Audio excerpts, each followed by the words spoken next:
Today, I'm speaking on a very simple topic: too many rivers to cross. As I've gone along on this program, as we've gone to various cities, sometimes someone comes to you and says, well, you know, the things that you shared, they are very nice. And therefore, we put huge BUTs in our way.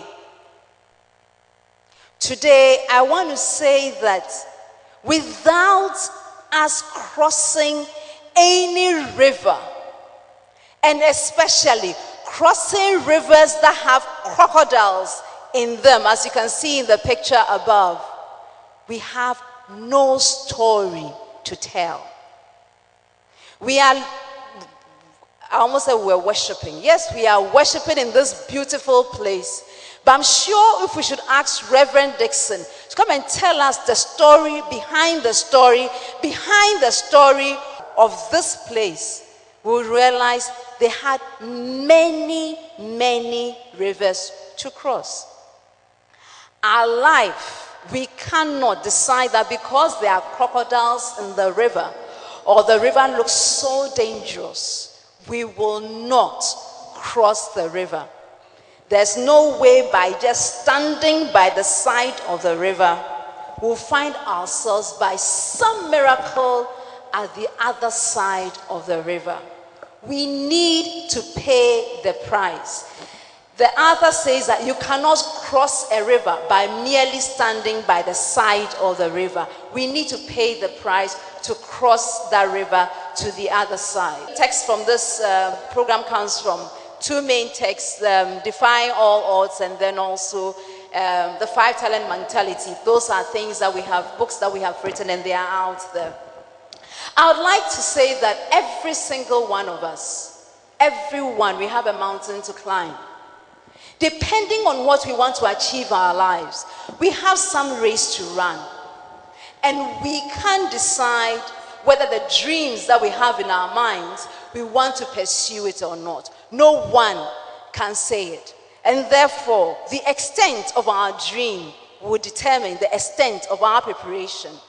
What do you as a young lady, or you as a young executive climbing the corporate ladder, what do you want to achieve? I remember listening to the former MD of Unilever, Ishmael Yamson, and he said when he first had the opportunity to be interviewed at Unilever, he had come from a far away village. His shoes were dirty like nothing else, and he got there and he was looking so dusty, they almost did not interview him. They called him, and when he went and he was answering, they asked him, what do you want to achieve? And he named a particular date and year. He said, for this purpose of this presentation, I want that in 20 years' time, I will be the MD of this organization. They laughed at him. But almost to the year, he became the MD of that organization, Unilever. So what is the extent of your dream that you want to dream today? What river do you want to cross? Or what river do you have to cross? Sometimes we say, well, you know, we have so many rivers to cross. And if your name is Matthew, I have, well, you know, my mother died early. I failed in my exam. There are things that I should have done. I never had enough people to help me. In the background, we hear this music, too many rivers to cross. And the original sound says, too many rivers to cross. Sometimes even our character can be a failing for us. Because as we are going along in life, we realize that somebody comes and quote unquote tempts us. And because of the character flaw that we have, we fall for that particular temptation. And then we say, because of that failure, I can't cross this particular river. What river do you have in your life? Is it the exams that you can't pass? Or maybe you were born with some physical disability or the other. There are so many things we can have as limitations in front of us. If we are in a business, we can say that, I just started business. I'm a small business. And therefore, when I go out and I see the competition, I'm not able to compete with them. Nobody knows me. Guess what? Almost every business, when it started, it came to meet competition. I think apart from Adam, who started the Garden of Eden, almost everybody, there is competition in your life. So that is not an excuse. Resources, you can either make it a huge obstacle or you can choose to cross the river. As we move along, we say that, we have our rivers, we've crossed our rivers. What else can we do? I have this beautiful set of bears. They are looking down a river. If the food is on the other side, where do they go? Where do they balance the advantage? Do I stay here at the top of the river? Or do I go downstream where there's calm water? And because there's calm water, there's fish there. There's ability to survive to the next winter. What do I do? Do I stay in my old corner? Do I do the old things that I'm doing? Do I do the things that I have done over the years and not succeeded? Or do I move downhill where, yes, I would have to go through the rapids, but once I cross this rapids, I'll get to calm waters and I'll be able to get the fish and I'll get what I need. And therefore, basically, we all have odds, and that has been established well by our pictures, by things that we've said. The odds put us at either an advantage or disadvantage, depending on how we choose to look at it. I met a man in Kumasi just last weekend, and we've done our first 3 presentations.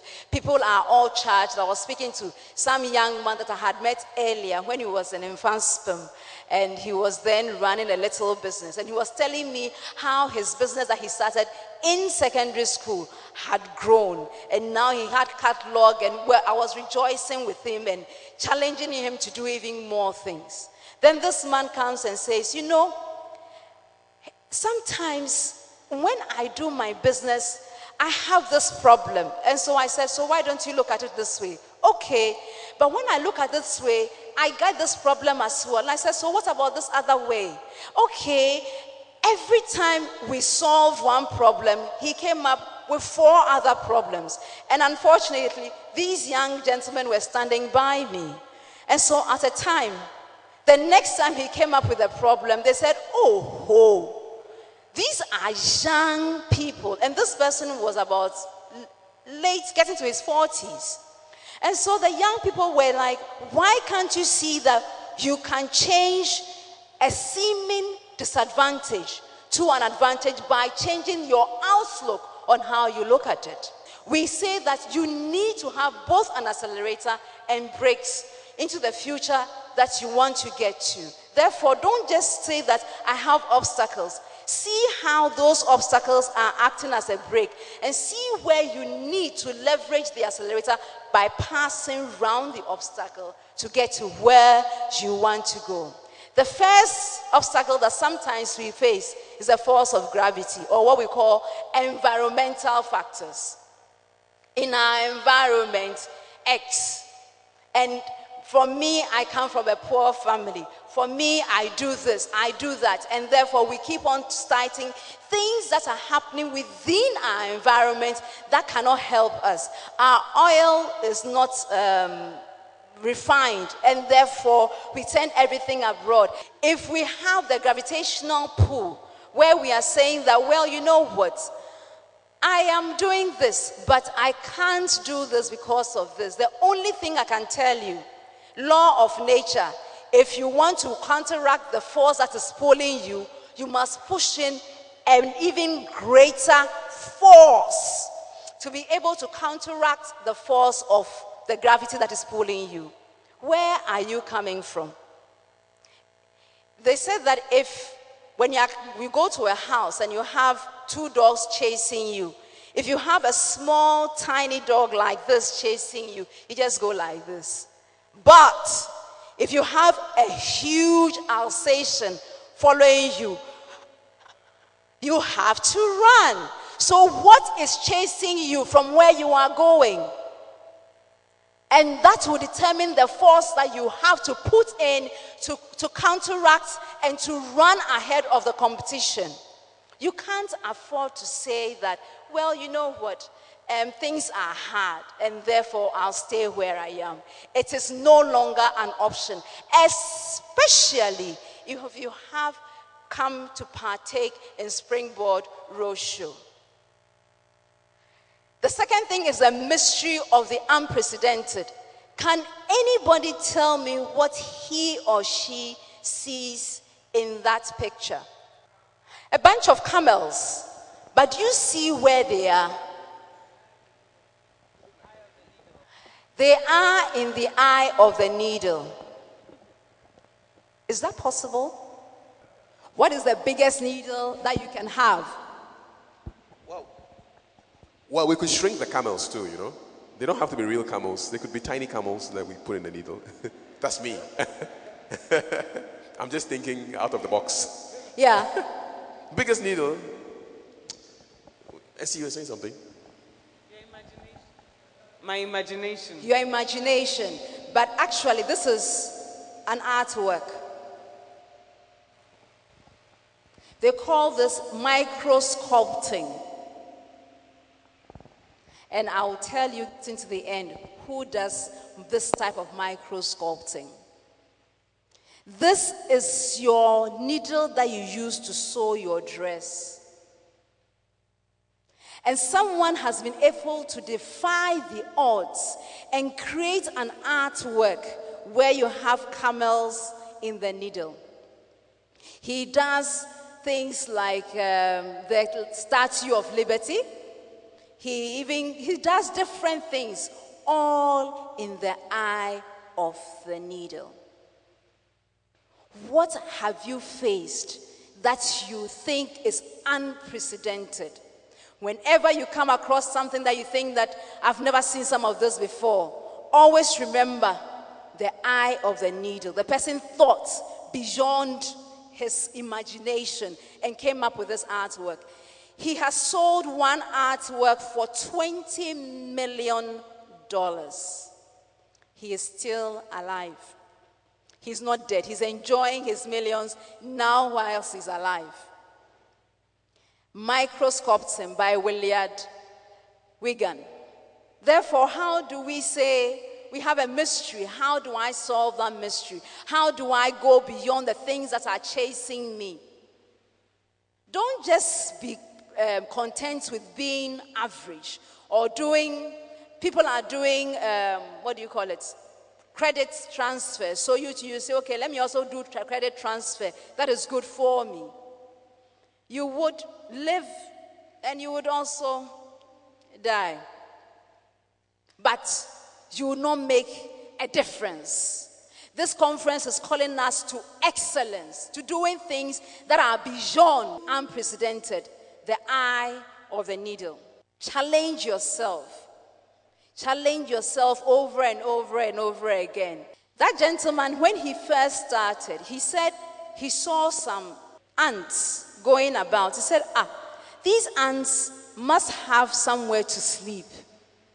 And therefore, he created rooms for the ant to sleep in. So this is how he started. He didn't get, by the way, any formal training. He taught himself everything that he sees over there. So sometimes you do something that does not make sense. But does it give you the edge that you want to do? Does it make you do what you feel like doing? If it makes sense, if that is the dream that you have, if you're not getting people who are encouraging you, don't bother. Just remember to do the unprecedented. 20 years down the line, people will stand there and say, wow, as it happened in Williard's case. Because your results will be speaking for you. But if you say that when I do that, I can just do it, in a normal way. I don't need to go beyond the ordinary. It's not going to happen. You need to put something. You need to put in more vim, as some of our friends will say. And we are talking about technology here. You also have to see how you can use available technology or some that you yourself will create, because your dream needs to have certain technologies that are not yet available. This man, when he does his micro sculpting, uses things like he makes his blade from the tip of the needle. He doesn't use his ordinary eye to sculpt. He uses a microscope to sculpt under the microscope. I will tell you his story, and you better clap for him. A story is told by Leon Tolstoy about a man who once was ambitious like every single one of us. And he said, well, he was doing his normal day job, going up and down. He said, well, I think I want to move beyond that. And that is okay.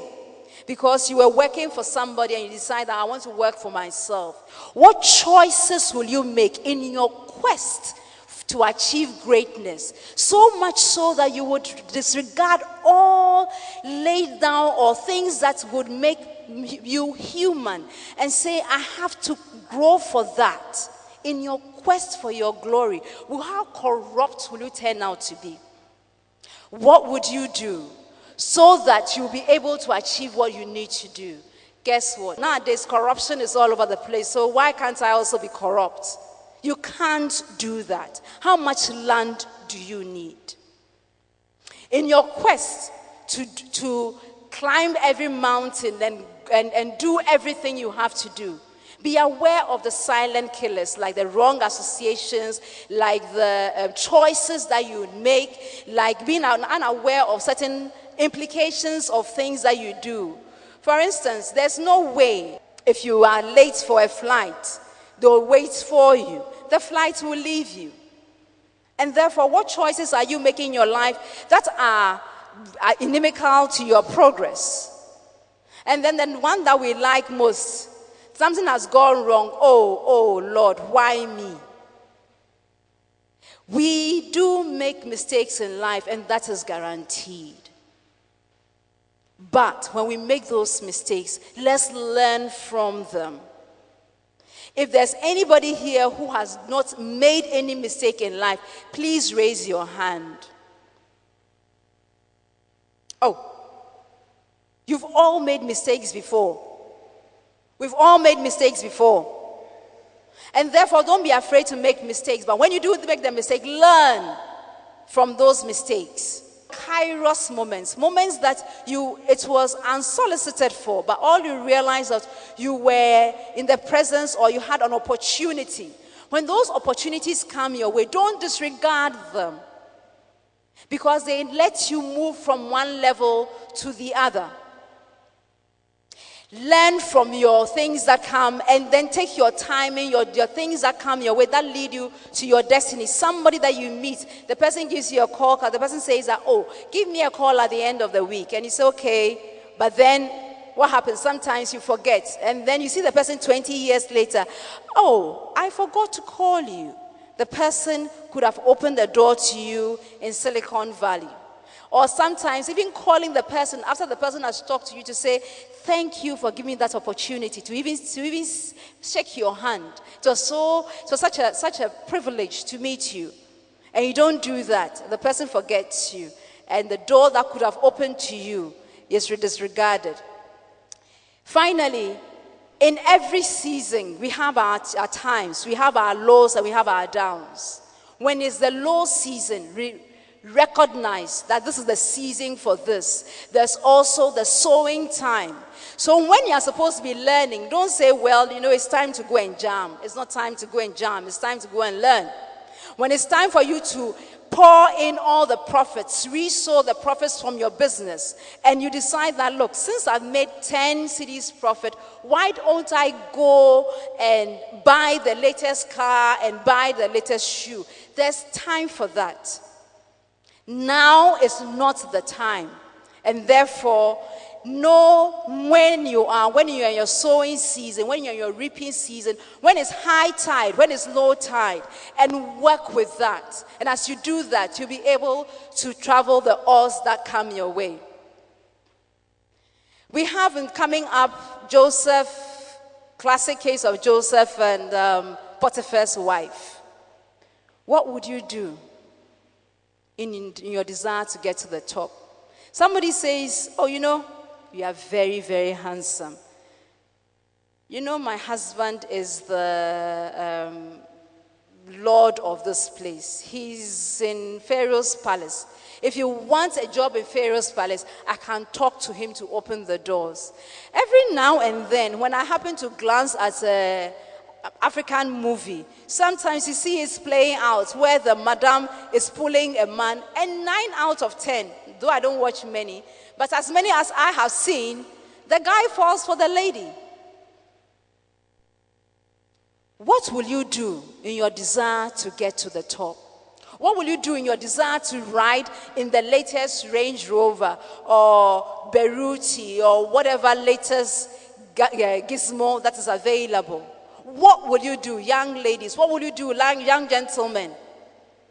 Somebody comes and says, look, it's very easy. Just take this little parcel. We can cut the back of your laptop. We'll put it inside. It will not show in immigration. Just send it, give the laptop to somebody, and then you just get about $10,000. Actually, if you get the 10,000, either euros or pounds, that's more powerful. So you take it and you go. Luckily for you, you are caught. What would you do? Yes, it's luckily for you. Because if you hadn't been caught, you would have continued, and you would have also contaminated some people's children. What would you do in your quest to get to the top? Don't fall for the character traits that bring you down. Hold on firm to your faith. This is some of the artwork by William Wigan. This one is on top of a needle, the needle head. The middle one, as you can see, is the prince, I've forgotten, kissing of the princess and the frog. And then the final one is Hulk. Let me tell you his story. This man cannot read or write. How many of us can read or write? How many of us can read? At least all the guys here, all the school kids here, you can read. You all can read. Can you read? Yes, I said, please lift your hand if you can read or write. This man is an illiterate. Illiterate because he's dyslexic, which means, for him, he couldn't, when he went to school, his teacher said, you are stupid. You cannot do anything. You will not amount to anything. So they didn't spend any time on him. He told a story whereby he was once, and they were sharing microscopes in the class. And everybody had the name written on the microscope. And the microscope, he saw the one that had his name on it. And they gave the microscope to everybody. And why did he get his? So he picked his own microscope. And so the teacher comes and can't find the microscope and says, John, did you take the microscope? No. David, did you take it? No. What about you, Mary? No. And then when he got to him, he said, you don't even have the brain to use a microscope. And so skip to the next person. From the age of 5, he discovered he had a talent with building things. So in his world, he didn't build big things because people made him feel small. So he felt he should do things that are small. So he started building with the ants, things for the ants, and going over and over again. With this particular sculpture, for instance, some he uses broken glass. Some he uses hair. He uses thread. That is how he's able to do that and do the art piece. He says that when he's sculpting, he doesn't breathe. He slows down his breathing so that he'll be able to do the sculpture. So in between his breath, then he will do a painting. He says that sometimes he has to be careful how he breathes because sometimes he can even inhale his own artwork. He uses sand, a grain of sand, to sculpt. What can you do in your world? I want to say that crossing the river is not something that will happen overnight. You must be willing to make that cross. You must be willing to make that journey. You must be willing to defy the odd that is in your way. You cannot stand there and say that, well, I have these odds, I have these obstacles, and therefore I am not going to do it. You can't afford to do it because in the new economy that we are, in the excellence that we have to exhibit, there's a need for us to cross that river so that when we are able to cross the river, we'll give other people hope that once I cross this river, we can, in everything that we do, have a new world. I tell you, a new day has come, and it's a sunshiny day. A day that, yes, indeed, there are obstacles, but the obstacles are removed from our way. It's a day, indeed, that we have things that we have to do. But when we look at the things that we have to do, it pales into significance when we see where the river is. Right now, I'd like to tell you, I can see clearly now that the rain is gone, and that is a Jimmy Cliff song.